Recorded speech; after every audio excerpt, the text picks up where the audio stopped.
It's 12:20 in the morning. Um, I put the dog down yesterday.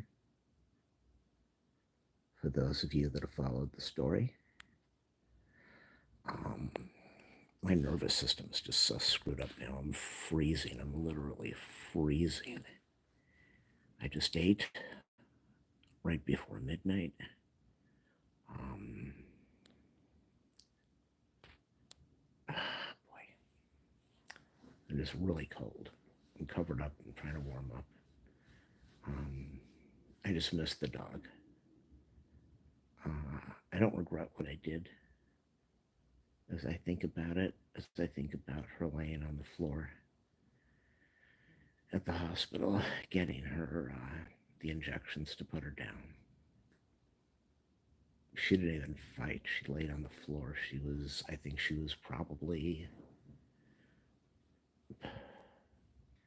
was good in the car. We had a good ride. I think her body had shut down. I think I'll never know. Had I not taken her to the vet, she would be here with me right now.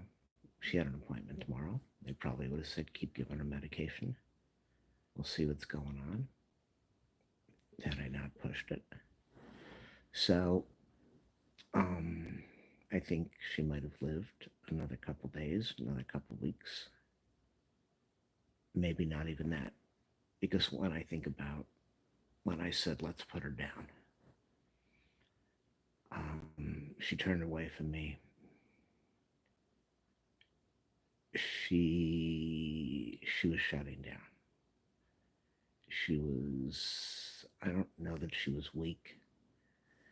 I think her brain was attacking. I think that's what was going on. I think her brain was messing with her system. And that's why I saw the weird stuff that I saw right before I took her in. So, I've been crying my eyes out all night, on and off. I threw out all her dog food, all of her treats, which I thought would be very difficult to do, but it didn't hit me until later. This whole house is her life. Just like before I moved, everything in my place was her life. From water bowls to water dishes to food to about 90 toys, lots of chew bones, lots of blankets, probably like 50 to 80 blankets, towels, sheets, bedspreads, everything to make her comfortable. So, I'm not the first person that's going to put a dog down. I've had to put down two when I was much younger. And I cried for well over a month for the first one. Um, but the dog that I just put down yesterday, I had a boneless too, but the one that I put down yesterday, she needed somebody to love her. She needed somebody to save her and to rescue her. And we were just an absolute perfect pair, the perfect team. She was my buddy. And we bonded so well. Just the things, I could go on and on with the things that we did.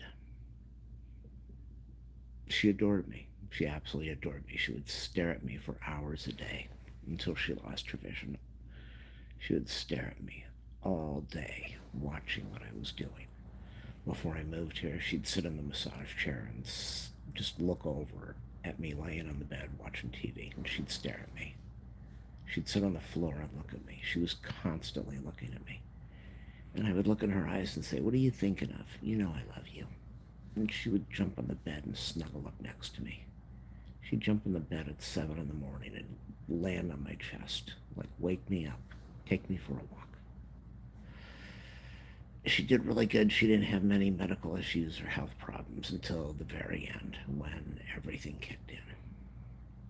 And it kicked in hard and it kicked in bad. And Had I not put her down yesterday, I do not know that she would have survived the night here or tomorrow, today. Because when I think of what happened in that room before they injected her, she she had given up. I don't know that she had given up as much as her body or her brain just jolted her down, just shut her down. And when she was on the floor and I was holding her head and they were giving her the injections to put her down, she, before they gave her the shots, she didn't move. She just laid there, still, like, it's time. I'm done.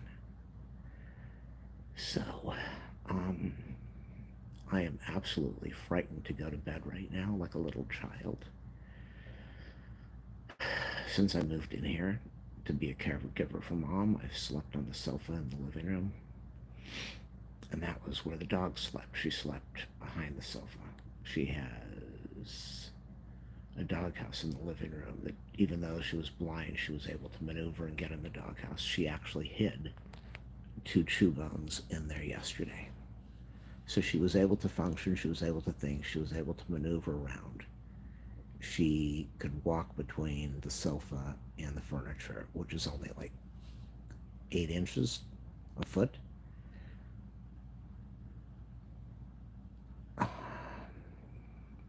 But she wasn't waking me up in the morning like she used to.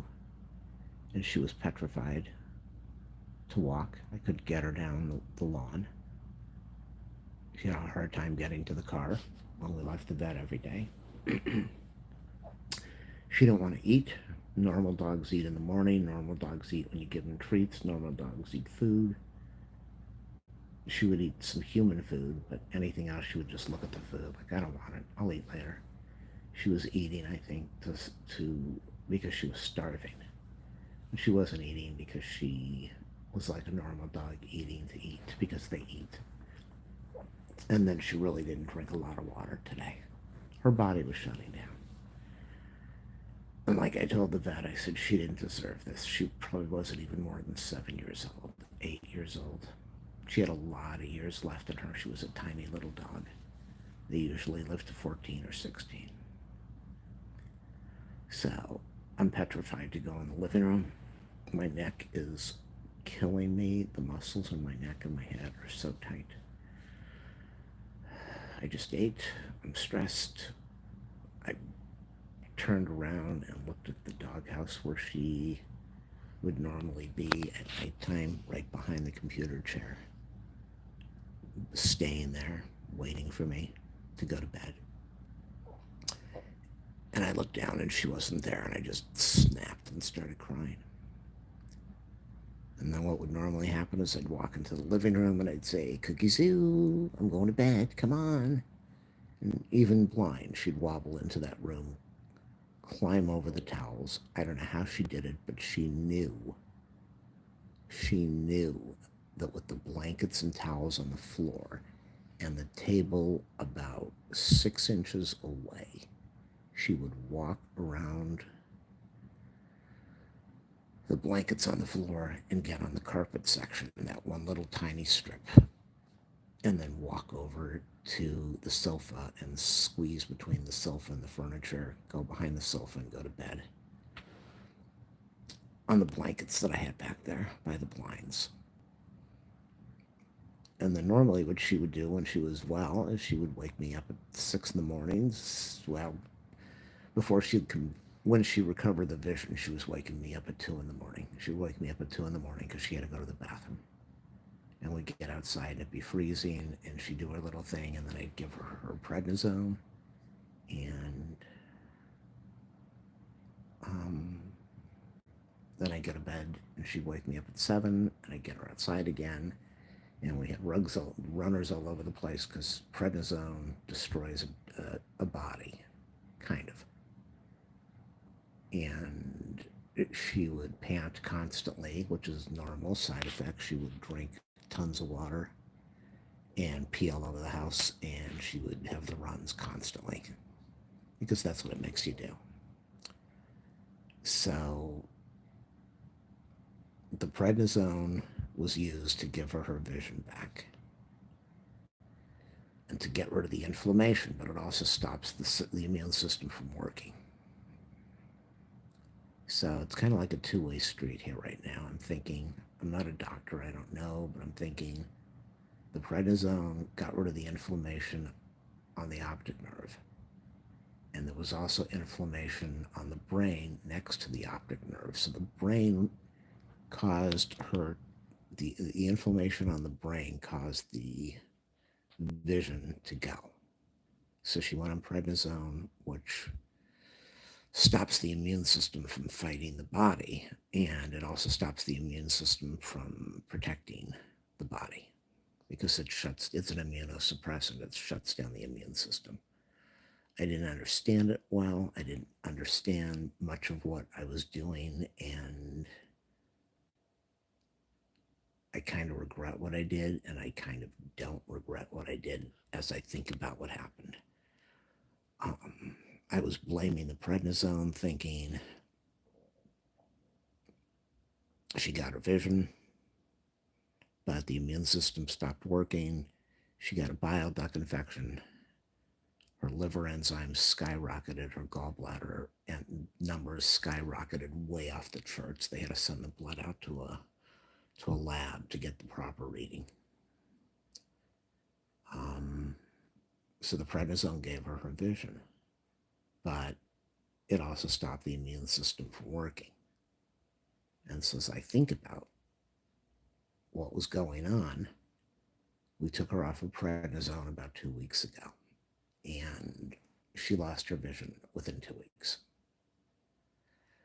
And when I looked at what was going on yesterday, which is the reason I took her over to the emergency room, she had been getting pilled at the vet, another vet that loves her and really liked me and wanted to help me save her.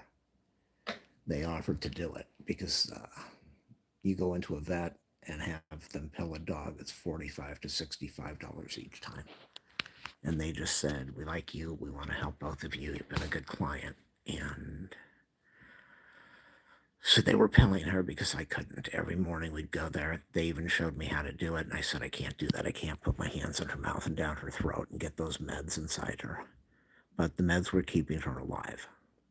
And the whole point was to keep her alive with antibiotics that would kill the infection and lower the blood enzyme levels so that she would be okay. And hopefully during that time, the immune system would kick in again. And because, as I said, prednisone shuts down the immune system, and it can turn on in a couple days, or it can turn on in a couple weeks, or it could never turn on, which means they're on antibiotics for life. And so she was on antibiotics, and I don't know how strong they were, but she was getting 5, 6 pills a day. And that was just to help kill the infection. So when I saw her yesterday, when I came home, when I went to, every morning when I would go to the vet, she used to love walking to the car. When she had her vision, she would walk back to the car. She was a happy girl. When she lost the vision, she did not want to walk back to the car. She did not want to walk in the car. And here's another thing that I need to add. When this whole thing happened, she had a blood clot. I rushed her over there. I said, why is this dog limping? And they said she's got a blood clot. That's part of, she had a blood clot on top of having high enzyme levels. So there were a lot of things that were going on. And with blood clots, you can't treat a blood clot. You just have to wait. Same with a human. You can't.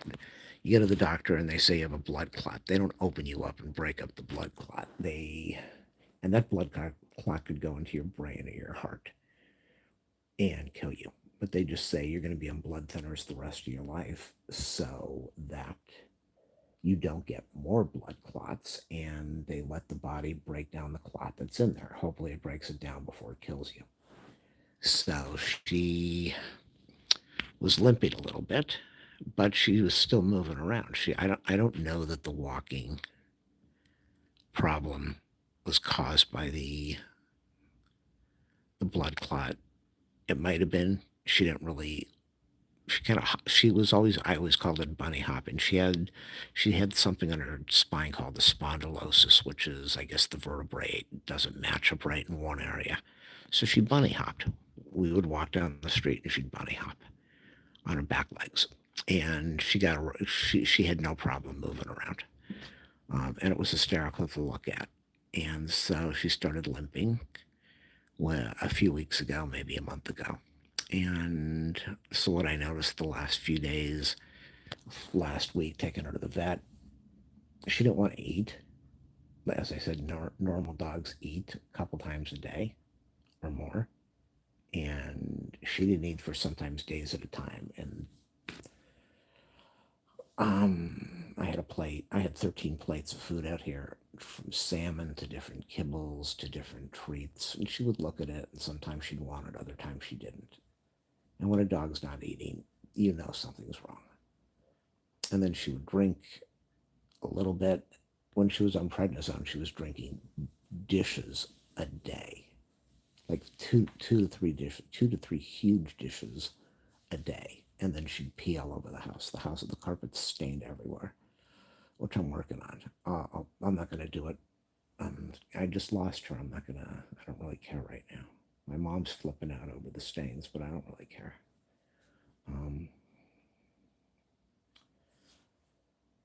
So in the morning, I'd put out the food and she'd look at it and I'd say, "Come on, you got to eat." At least yesterday, before we went to the vet, she ate a little bit of chicken. Did I have chicken? I think I had venison, lamb. I don't know. She had a little bit of meat in the car seat before we went in the vet and after she got her pills.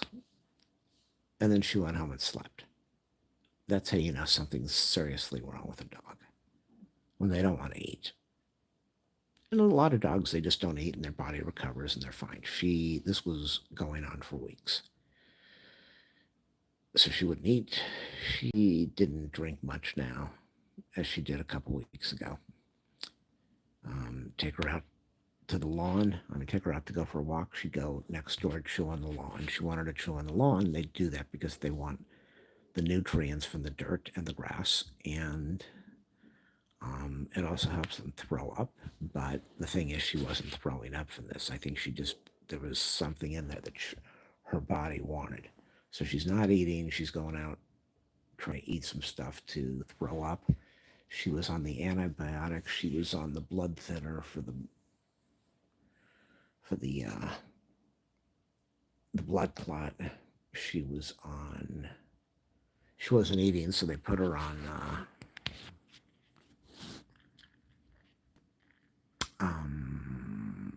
an anti-nausea.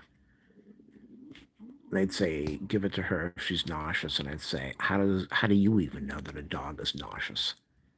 You can't tell. And they said, well, if they're not eating, then they're probably nauseous. I said, yeah, but you don't really know that. You're just assuming that the dog is nauseous because they're not eating. So we put her on that stuff. It didn't make a difference. Then we put her on Entice, which is an appetite stimulant. And when I tried to give it to her last year, she literally bit my hand. She jumped up in the air and attacked me twice. This little 20.4 pound dog bit my hand twice while she was sick. Like, you don't touch my mouth, you don't touch my snout. Which is incredible, because for the last, I don't know how many weeks, I would take her to the vet and they'd put their hand on her snout and open up her mouth and put the pills in. And that's what you do when you have to pill a dog. But like the girl told me there today, she says it's kind of, or yesterday, she said it's kind of barbaric what we do. We have to open up their mouth and push the pill into the back of their throat. So she wasn't eating. She was limping around. I couldn't even take her 2 houses. It got worse. We were going 4 houses. We used to walk for 3 blocks, which is tough for this little bunny hopper. But I couldn't even take her. Last week we went next door. She went 1 house. Shit in the grass. Peed, pooped. Came back in the house. Everything was fine. This last few days, I couldn't even get her to the sidewalk. scared to go. I think that's why something was going on with the brain, because she would take these like steps, like hopping step, jumping steps, like she tripped. And I thought that she was slipping because it was her leg. It could have been her leg. It could have been her hip. Um, but it could also have been the brain just sending the wrong signal, and she would kind of jump in the air like something happened, like she slipped on something. So I brought her home yesterday. She bumped her snout into the porch.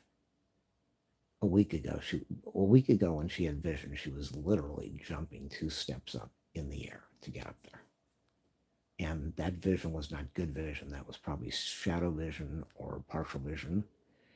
And she would jump up 2 steps. And yesterday, 2 days ago, she jumped up the steps. A couple hours later, she kind of crawled up the steps. So I think that was the whole decline. The body, the brain was just going out. The brain was,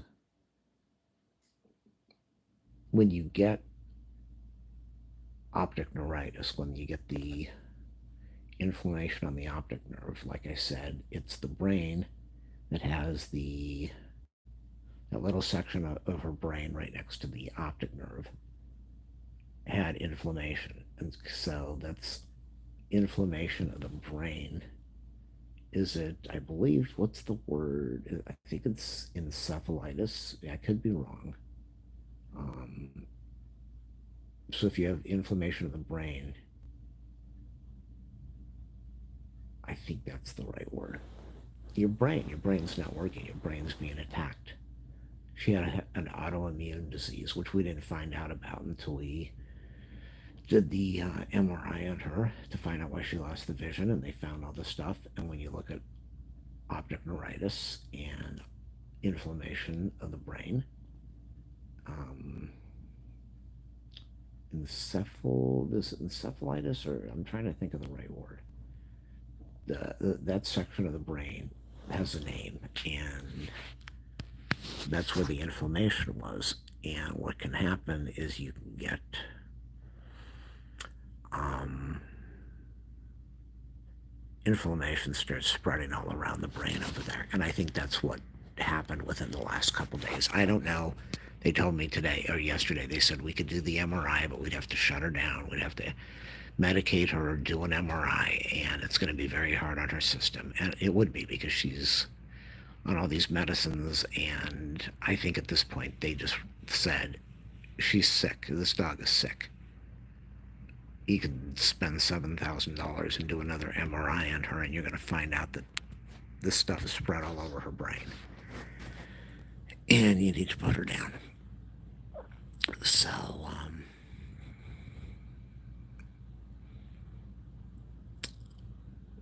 I came home yesterday. I did a couple videos on this, but I came home yesterday, and she was all excited to see me. Always, this is I called her Miss Pants, my inspector, my little lady. The minute I'd come to the door, she'd be standing there wagging her tail. Even as sick as she was always, she would look out the window before she lost her vision. She would look out the window. She'd sit in front of the window and wait for me to come home. And then when the vision problem started, she stopped doing all of that. And then she got the vision back, and she started sitting in front of the window. Well, she lost the vision 2 weeks ago, as I said. She was still pushing the blind away and sitting in front of that blind. So that tells me she probably had some type of shadow vision, or maybe she had no vision. I don't know. I just don't know. But I came home. She was sitting at the door, and I said, "How you doing?" And I walked over to the den, and I said, "Come here, come here, come here." And she looked all around like, "I don't know where you're at." Not the normal, not the normal, "I can't see you, but I know you're in that room," and I'd walk over to you. She sat in front of the front door, not knowing where I was. And I looked at my mom, and I said, "My dog is deaf. She just lost her hearing. She has no idea what I'm saying or where I'm at." My mom says, "Oh, no, she's fine. She's fine." You know, my mom's the mind reader. "She's fine." And I said, "She is not fine." And so I got the dog over into the den, And she was still kind of flustered and lost, like, where are you? I have no idea where you're at, but I hear your voice, but I don't know where you're at. And that's when I knew something's not right. So went a couple feet away and I said, come here. And she walked right over to me and I said, sit. And she sat down and I said, down. And she kind of went down.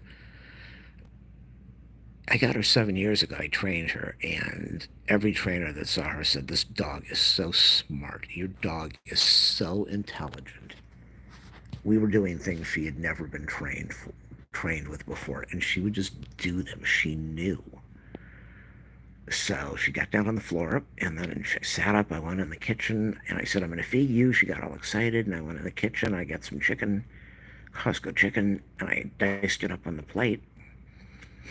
And she's sitting in the kitchen waiting for me right next to the stove. The chicken's sitting up on the range on the top.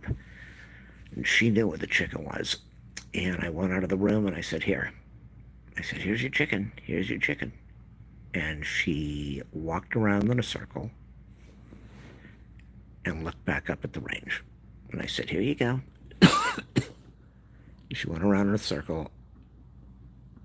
And I told that to the vet. The first question was, what direction did she walk in? Because that means a lot. If you ever seen a squirrel or a rat, usually a squirrel or a rat, a mouse outside, and they're walking around in circles, that means that they have brain damage and they can't function. And so the brain, a couple of years ago, I saw a squirrel, probably fell out of the tree, walked around in circles, literally walked around in circles, baking itself into the cars and the posts and the parking structure, and just, it had brain damage. And so she went around in circles, having just kept looking up at the stove. And that's when I said, this dog, I don't think I told my mom this dog was I have to put her down. I knew right then something was seriously wrong. I didn't know if she was having a stroke, but I knew something was wrong with her brain. My mom said, oh, I want to go. I said, you're not even ready. It's 1:30. You sit in your night clothes all day watching TV. You don't do anything with your life. What's the matter with you? Put her in the car, drove her down there. And I've mentioned many times she loved spit. I would spit on my hands all the time. I'd spit on the back of my hand, and she'd be occupied licking the spit off of my hands for the whole drive. She loved it, just loved it. It's a bonding thing. It's a relaxing thing for the dog. So most people don't do it, but if you spit in your hand, a dog will usually lick your hand forever and love it. So we're in the car, and the freeway's really bad, and she's jumping up on the car handle because she wants to look out the window. Well, she used to look out the window all the time, but when she went blind, the first time she went blind, she jumped up, couldn't see anything, and just sat in her dog bed like, I am so unhappy. Where did the world go? And when she got the vision back, she would look out the window all the time, and then she lost the vision the last couple weeks, and she would still jump up and look. So she's looking out the window, and I'm thinking, okay, things are kind of good. She's panting a little, but she's kind of calm. And we walked in, emergency appointment, even though I had an appointment tomorrow or today. Emergency appointment to get her in there because I knew she needed to be seen right then. They said, can't you wait till tomorrow? I said, no, I need to come in now. And she's pulling and tugging in the lobby area. She is tugging.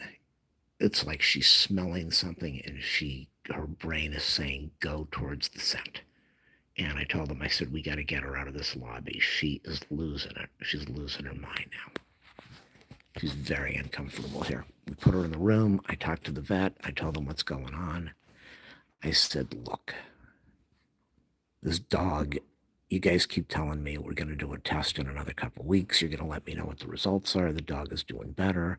We'll do another test. I say, admit her. Tell me what's going on. I said, I've got an engineer kind of mind. I need answers. I need to know what's going on. I need to know. Tell me where we're at. Let me know where we're at.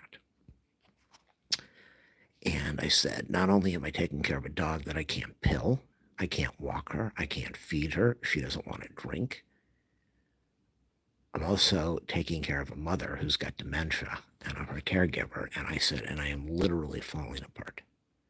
I can't do this anymore. I can't take care of these two people. She knew I was just listening to me. She says, I couldn't do that either. That's too much for one person to be doing this stuff for two people, for a dog and a person. She says, you got a lot on your hands. Let me talk to the vet and see what we should do. And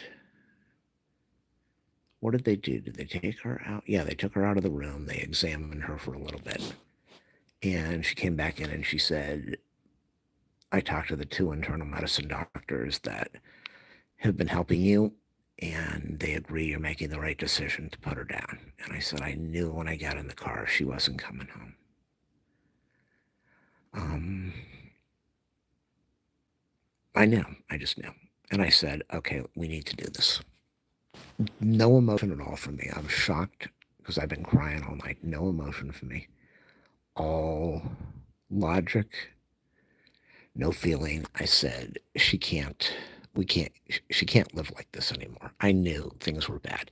I said, what about, she got her ears cleaned yesterday. I said, what did they say about maybe the water's in her ear and that's why she's a little dizzy and going in circles? And they said, no. No. It was probably, like I said, the optic nerve in the brain area. It was probably spreading in her brain. So she was off of the immunosuppressants, and whatever kicked in December was probably spreading and attacking her brain, eating up her brain, causing her brain not to function. Oh boy. So,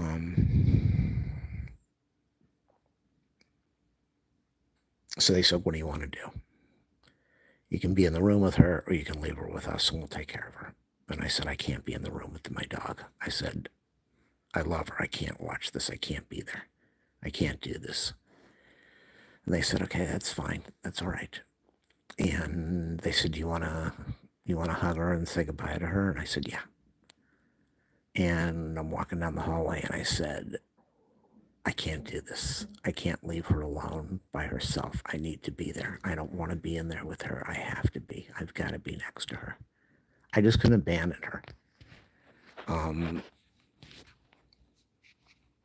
So they bring me in this dim room, really depressing dim room, with a sofa, which I'm sure they use for this all the time. They have me sign a paper, and I said, I want to pay the bill right now. Let me pay the bill because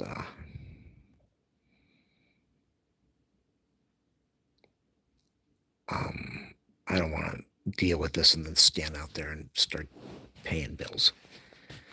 So we got the bill paid, and I went in the room, and she's sitting on the sofa. The woman's holding her in her arms on the sofa, this little sofa, and I'm on the floor. And I said, I want to take some photos of her.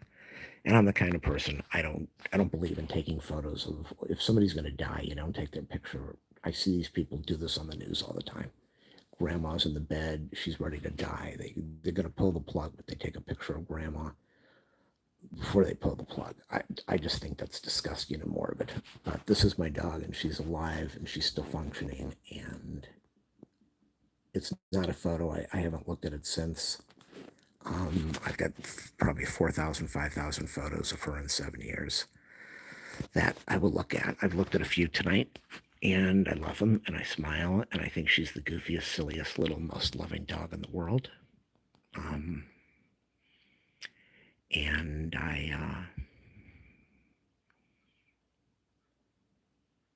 so she's sitting facing towards me. She's kind of laying down there, holding her, so she doesn't really move around too much.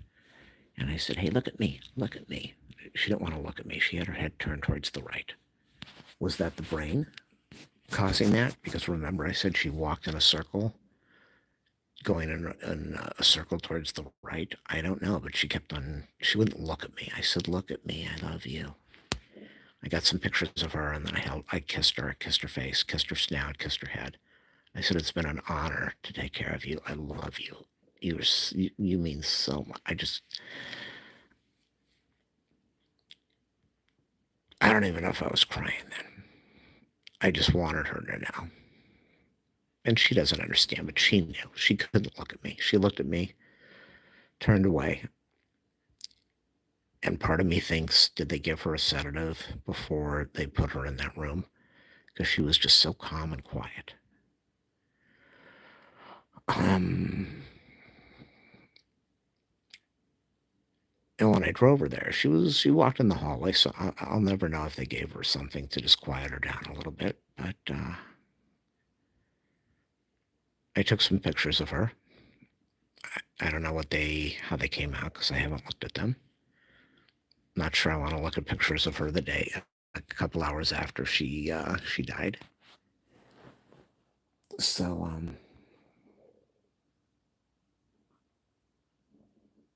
I don't remember what happened after that. I don't know. I guess the girl put my dog on the floor on her right side, sleeping position, and she walked out, and the vet came in, and she had 3 hypodermics, and the dog already had the catheter in her paw. She just had the catheter with the tube hanging out, and so I looked at her. I said, I don't know how you do this job. I could never do this. And she says, it's not easy. And I said, what happens now? And she said, I have 3. I'm going to give her the first shot. It's a painkiller. We'll stop the pain immediately. And then she said, and then I'm going to give her the other 2. And I don't know what the other 2 is. I have a feeling that first they give the painkiller, then I think the other one probably shuts down the whole respiratory system immediately. So the heart stops, the breathing stops within seconds. And I would think the other one might shut down the brain. I don't know.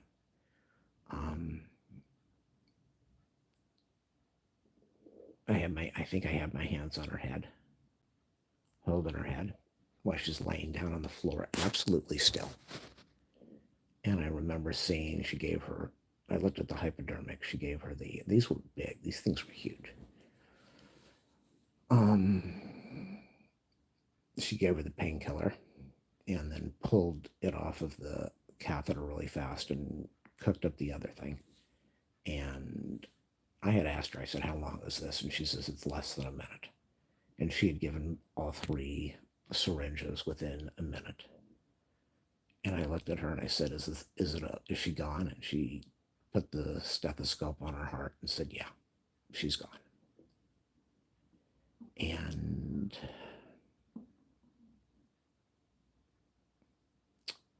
I got down and I kissed her. I don't know how many times I kissed her on the head or the snout or the face. And I always used to play with her eyebrow area. I'd kind of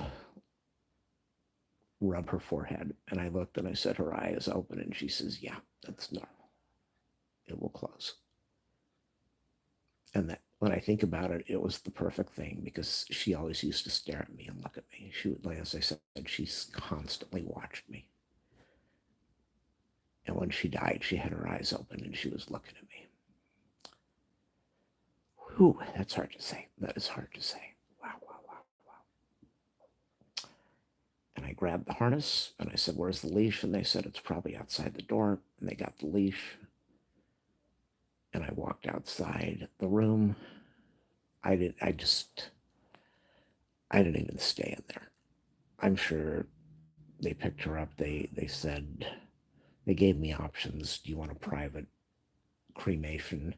If you don't want to do the private, then it's called like a communal where they take all the animals that have passed and they put them together and they in the oven and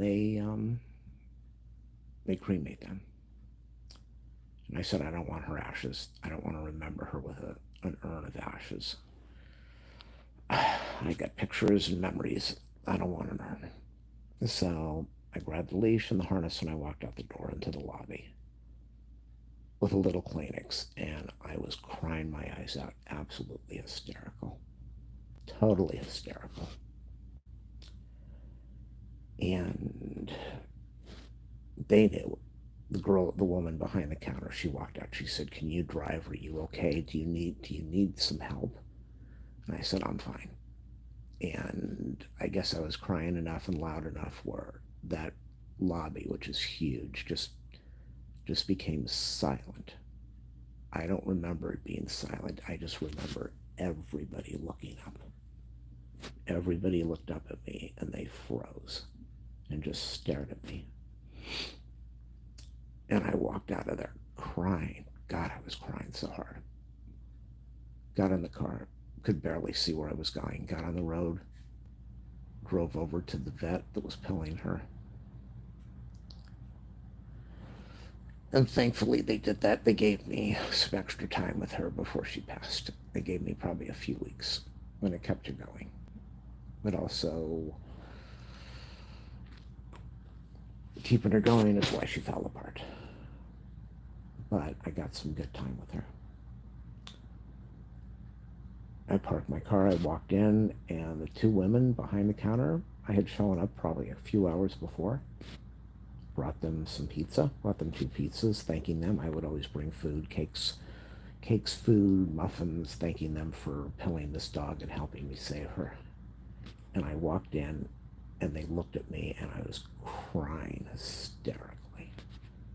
And she says, "What's wrong?" I said, "I just put her down." And they went, "No, no. Where?" And I told them where. And they went, "Oh, no, we're so sorry."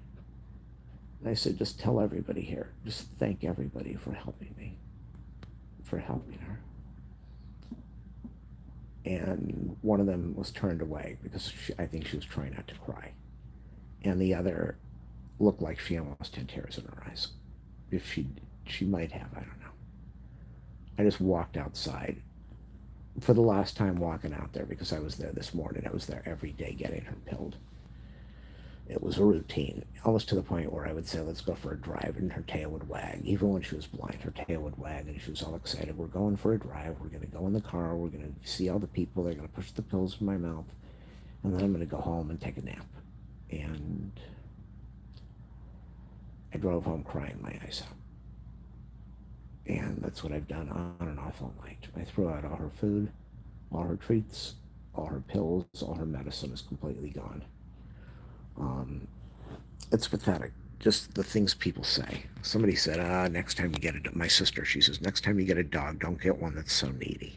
And I want her to say, "Who in the world are you to tell me that my dog was needy?" My dog loved me. She was emotional.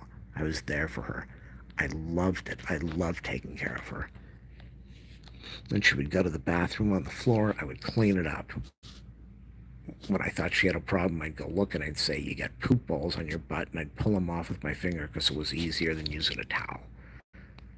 When we came back from a walk in the rain, I'd use the blow dryer on I adored her. Just took care of her. She wasn't needy. She was my heart. She was my girl. So my mom, I walked in the house. She looked at me and didn't say a word. Stared at me while I'm crying. Didn't say a word. And later on, I went over. I said, "You've got to be kidding me." I said, "I put my dog down tonight. You didn't say I'm sorry. You didn't say you took care of her. You didn't say you're my son and I'm proud the way you handled it, or that you've raised her well, or that you've taken care of her all these years." I said, "You said nothing. The only thing you did is when I came home, you had her water bowls sitting in the sink." I said, "Who moves water bowls? That's for me to do." And she says, "Well, I wanted to make it easier for you." I says, "What's the matter with you?" I said, "What's the matter with you? This is my dog, and you couldn't wait to clean the floor of her water bowl? It bothered you that much?" And there were towels and blankets that she slept on in the living room. There's blankets all over, but there are towels and blankets in the living room. She put them all on top of the washer. I said, "What's the matter with you? I don't want to wash this stuff now. This was where my dog slept. This is where she slept. You should have left them for me." She says, "Well, I wanted to move them." I said, "This is for me. You were wrong, and you should apologize." And my mom can't apologize. She can never apologize. She never thanks anybody. She can't thank me. She can't apologize. And she can't admit she's wrong. So I said, you were wrong. You should have left the towels alone and the water bowl. Let me do this when I want to. I said, when your husband died, I said, when Dad died, did I come into your bedroom and say, I want all his clothes thrown out now and start throwing them out and moving them? I said, no, I left that for you to do, for you to decide when you were ready. And she says, well, I said, you can't stop arguing. What's the matter with you? And she says, okay, I'm sorry. I said, no, you're not sorry. You just spent 6, 7 times trying to tell me that you did nothing wrong, and suddenly you're sorry. I said, you're saying you're sorry because you know you're wrong, but you don't believe you're wrong. So I was so pissed. I said, so I've got a mother that can't leave the water bowls alone and can't leave everything alone, and then can't admit she was wrong, and then I've got a sister who says your dog was too needy. Not only that, I had somebody else who said, oh, yeah, the thing that I can't stand, the one term, the one term that everybody uses, sorry for your loss. It's just the dumbest thing in the world. Sorry for your loss. And when there's a cop or a military person, they say thanks for your service, which it's like a slap in the face. They're not providing a service to you. It's just a stupid comment that people pick up. So, sorry for your loss. All these people, sorry for your loss. It's not a loss, it's a death. She died. I put her down, and I did the right thing. She needed to be put down. I honestly think she probably would have died by the end of the week, if not today. She was bumping it. Not that she was rubbing against the wall trying. She started to bump into stuff. That's the brain. And then the circling, that's the brain. The brain is going. The brain is not functioning. So I go in the bedroom to try to get away from all of this. I'm crying my eyes out. And I hear a beep, beep, beep, beep, beep. And so I yelled down the hall. I said, so you're going to call your daughter now and ruin her night? I said, it's not bad enough that you ruined my night. I said, at your age, what's the matter with you? I said, you can't admit you're wrong. How many of your friends fight with their kids over and over? I said, at your age, you're fighting with your children, not just me, but all of them. I said, you got a serious problem. So she calls up my sister, and she's trying to justify. I wanted to apologize to him, but he wouldn't listen to me. And she's doing that, talking loud enough, because she wants me to hear her say that down the hallway. She wants me to hear that she's upset because I wouldn't accept her apology, which was completely fake. It wasn't a real apology. And then she hangs up with my sister.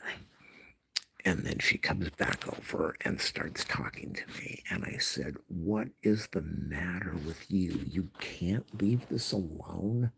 I'm crying. I'm upset. And you've got to come over here and try to prove your point to me. You're crazy. Leave me alone. You're sick. And that was the end of it. And she's in her bedroom now. Turned off the light, turned it back on. I said, you want to see what you're doing? You kept your door closed because you were so upset that the dog was coming in there at nighttime and peeing and pooping because she was on medication.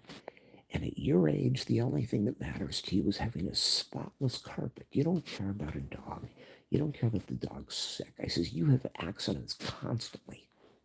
Do I put you down for that? I said, this is a dog that's sick. She can't help herself. She can't come over and tell me to walk her at 2 in the morning or at 7 in the morning or in the afternoon. Her body has to go and she goes. She's sick now. I said, your bedroom door is already open, like you're celebrating that the dog is no longer in the house. Your door's been closed for weeks. She's not coming home and the door's open. You're all excited. My carpet won't be ruined. I can keep the door open and it won't get stained. So, I don't know. To the stupid neighbor that said sorry for your loss. And I said, yeah, I'm sad. And when I said I'm sad, what was the reply? I see. I'm sorry for your loss. I'm sad. I see. And then she never wrote back. That's how involved she was. I see. My mom, no emotion. My sister, oh, it takes about a week. Like I'm a robot. It takes about a week and you'll be fine.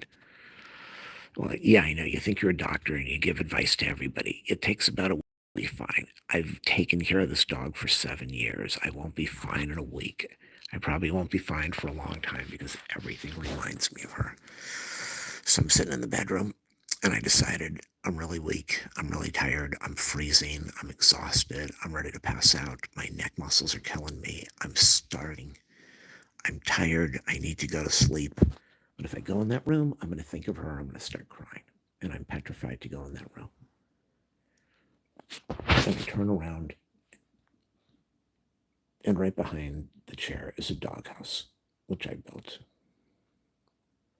And 2 days ago, I cleaned the place up. I cleaned up the bedroom. I'd moved in there, as I told you, to be a caregiver, and I haven't unpacked because there's no place to put my stuff.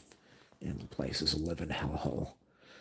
So I cleaned the area last night because I wanted her to have space so she could turn around because she was having a hard time.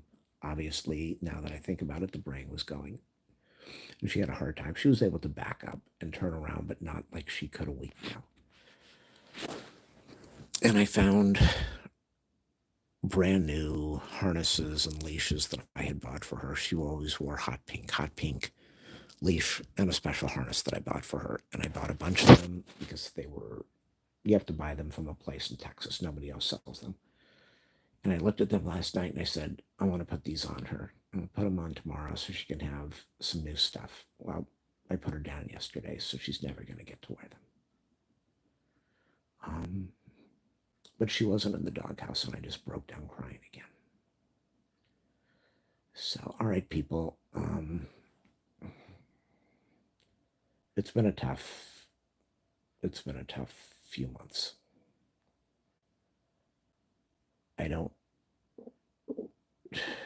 I miss her. I don't miss that I have to deal with the pilling and the feeding and the walking and the stress. That is one thing I'm not going to miss. I could not leave her alive to come home with me in the car because I don't think she would have survived it. I think her brain was just attacking her. Her brain was attacking itself. I don't know. They said we could do the $7,000 MRI, as I told you, and it's not going to be good. So it's a tough thing when you own a dog, a cat, an animal. You don't want to let it go. But in this case,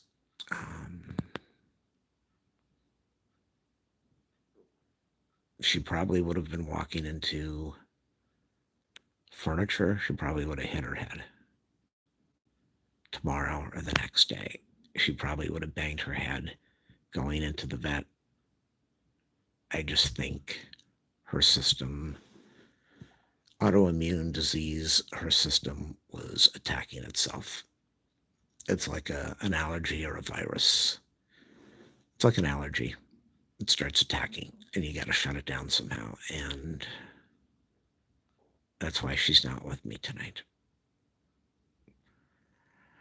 It's tough. I adore her. I honor her. I respected her. We had tough times together with her being out of control and pulling me, tugging me, biting me, fighting with me, not taking her pills, not taking her flea pill, not taking her meds, pulling me, fighting me, doing what she wanted. She was a stubborn, rebellious, out of control. To the point where I think she was so pissed off at my mom for shutting the door that she would poop in front of my mom's door every night and pee all over the runner. So she's gone, not forgotten. It's just a weird thing. When there's a death, the person who dies, and like all these people say, she's down there, she's in rainbow heaven, or she's down there looking at you, or she's watching over you. She died. She got a shot. Her body shut down. And I don't believe in this hereafter or the soul or any of that. She died. She's gone. She is gone. She's not looking over me. She's not in the rainbow heaven running with all their other doggies having fun or all the stuff people like to make up to make it happy. She's gone. And I'm the one who is thinking about her and crying and missing her. And I'm suffering, and she's not, because she's gone. As an animal, her life is over. She's gone. And I will have many, many, many, many, many, many years of fond memories of just the beautiful dog that she is and was. And I would love to rescue again. I would love to adopt. I'm not ready to. I don't want to do it right now. I need to get everything sorted out. I'm dealing with mom and the dementia, and I would not want to bring another dog in the house around her right now. And it's the thing. How do you replace somebody that you loved? How do you replace that dog? And I know I replaced the 2 dogs that I had when I was younger with her. And that was many years apart and totally different. I couldn't rescue a dog tomorrow because I'd be looking at that dog and thinking of my little lady. And it's not like I'm forgetting her or not honoring her. I will adore her until I'm dead. But it's a little too soon to decide anything right now. So, whoever watched, thank you. Did I get any messages? I got no messages. I got no likes. And I think I need to go to bed. We're almost at an hour. I've been talking for 57 minutes. Oh my God. It's been good for me. It's good to vent. It's good to get it all out. I think my mom's up now. Still went through the exact same thing as yesterday. I said, do you remember last night? I begged you. I said, ever since I moved in with you, you have tormented me and the dog. I said, you've just tormented us with the TV blasting and you sitting on the sofa, sleeping and rotting and wasting your life for what, like the last 5 or 10 years, doing nothing. I said, I'm in that room yesterday begging you. And I lost my voice last night when I was telling her, and I lost my voice again tonight. I said, I begged you to turn this television off for the dog. And the dog walked into the doghouse to get away from me talking, from me yelling. I said, the dog walked away because she can't stand what you do. And she knew I was upset, and she was sick, and she was dying. And you didn't leave the room. I said, and I told you last night, it's going to happen again tomorrow. And I said, and I'm sitting here right now begging you to get out of here. She says, I'm going to get out. I said, I've got 2 hours. 2 hours. It's 9 o'clock. I've got 2 hours that I'm supposed to watch TV, stretch out and relax. I just put my dog down today. You think maybe you could have gone in your bedroom and given me the sofa? No. You sit here the whole night. You looked at me walk in the door crying, and you didn't say a word. And you sat here and watched TV. It's a nightmare. I'm out of here. Good night, people.